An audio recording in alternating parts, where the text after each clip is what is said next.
Part 1, the crispy classic and the aroma mystery. Introduction. Is it trash or food? Hello everyone and welcome back to Mi2 English Club, where learning English is always a delicious adventure. I'm your host, Emily. And I'm Paul. Hello everyone. Emily, today I am extremely hungry, but as we walk through this night market, I smell something very strange. It's super intense. Honestly, it smells like an overflowing garbage can on a hot summer afternoon, but there's a line of 50 people waiting to buy it. What is going on? I know that exact smell, Paul. Don't worry, nobody is selling trash. We are right in the heart of a famous Taiwanese night market, and you are smelling Taiwan's most legendary street food snack, Stinky Tofu. Ah, stinky tofu. Even the name sounds downright terrible in English. Stinky is usually not a word you want to hear before dinner. How on earth can I explain to my foreign friends that this food is actually safe, delicious, and a total local treasure? That is our ultimate mission today. Foreigners are often scared of the odor, but with the right English vocabulary, you can turn their fear into curiosity. In part 1, we're going to learn how to describe the smell, explain the secret making process, and talk about the classic deep-fried version that everybody loves. Okay, perfect. I'm holding my nose with one hand, but I've got my notebook in the other. I'm ready to learn. Vocabulary. The F word, fermented. To properly explain to a native English speaker why this tofu smells the way it does, you need one very crucial scientific word, fermented. Fermented. Wow, that sounds like a big chemistry word. Fermented. What does it actually mean in everyday cooking?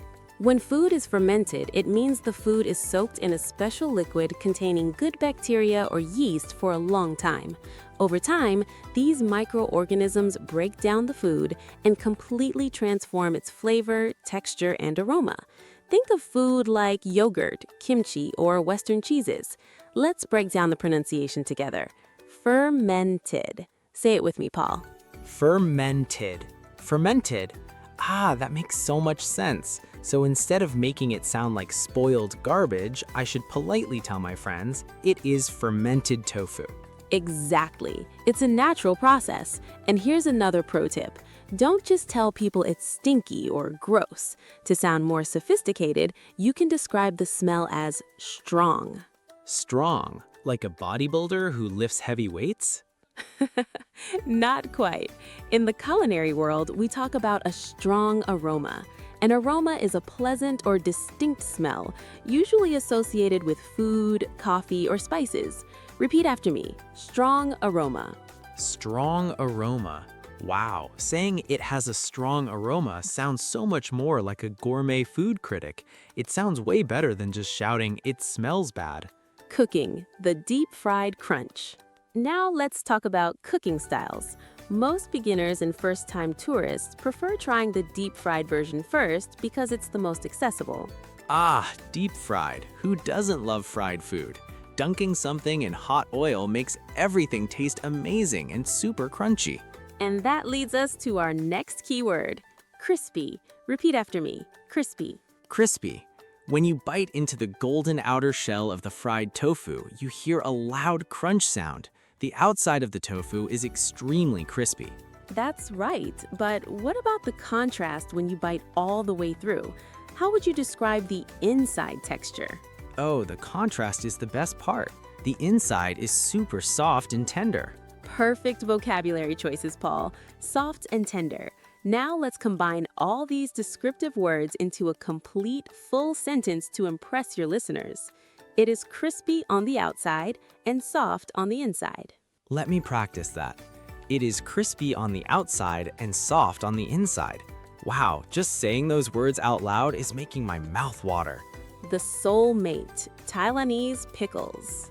Here is an important golden rule. You can never eat deep-fried stinky tofu all by itself. You absolutely must eat it with its culinary soulmate.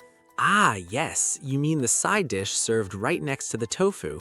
Is that Korean kimchi? It looks a bit like kimchi, but in English, we specifically call it Taiwanese pickled cabbage. Repeat after me. Pickled cabbage. Pickled cabbage. It tastes very refreshing and bright, totally different from spicy Korean kimchi. Spot on. The flavor profile of Taiwanese pickled cabbage is distinctly sweet and sour. Sweet and sour. That acidic, bright flavor profile balances out the meal. Because the tofu is deep fried in oil, it can feel heavy or greasy after a few bites. The pickles cut right through the oil and make every bite taste fresh again. Exactly. They balance each other out in perfect harmony. Repeat this full sentence with speaker 2. We eat it with sweet and sour pickles. We eat it with sweet and sour pickles. Got it! Crispy tofu plus sweet and sour cabbage equals absolute perfection. Practice segment part 1 review. You've done an amazing job, Paul. Now let me test you. Let's do a quick lightning review of all our stinky tofu basics before we take a short break. Listeners at home, repeat these key phrases right along with Paul. I'm ready. Let's do this. It is fermented tofu. It has a strong aroma. It is deep fried and very crispy. The inside is soft and tender. I love the sweet and sour pickles. Fantastic pronunciation, Paul. Everyone, take a quick water break. Coming up in part 2, we will dive into the intense, spicy, steamed version and learn psychological tricks to convince even your most hesitant friends to take their very first bite. Stick around. Part 2, the spicy challenge and the blue cheese analogy. Another style, steamed and spicy. Welcome back to Mi2 English Club. In part 1, we conquered the deep-fried classic. But Paul, have you ever braved the hot pot style? Have you tried the steamed version? Steamed? Oh yes, that's the hardcore version. Usually it comes bubbling hot in a metal pot filled with a dark red, bubbly, spicy soup. In English, we call that liquid a spicy broth. Repeat after me. Spicy broth. Spicy broth.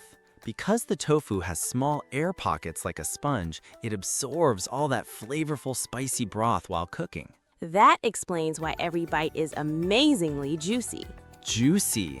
When you bite into a hot piece of steamed tofu, all that rich, spicy soup instantly explodes in your mouth. But you have to be careful not to burn your tongue. Let's practice this full sentence together.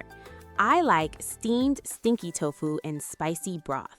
I like steamed stinky tofu in spicy broth. It's the ultimate comfort food on a chilly winter evening. The blue cheese trick. Emily, let's face the real challenge. My American friend John is still terrified of the smell. He won't even step within 10 feet of the night market stall. What magic words can I say to help him open his mind?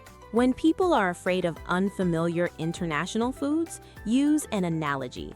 An analogy means comparing an unfamiliar concept to something familiar from their own culture. That's clever. What Western food can I compare stinky tofu to? The perfect culinary comparison is blue cheese. Blue cheese. Oh wow, that is brilliant. Western blue cheese smells intensely strong, almost like sweaty gym socks, yet food lovers all over the world consider it an expensive delicacy.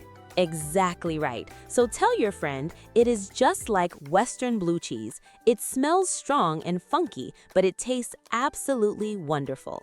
Wow, that's such a smart trick. It helps them reframe stinky tofu not as dirty street food, but as a sophisticated gourmet experience. Precisely. You can also teach them the classic English phrase, it's an acquired taste. Acquired taste.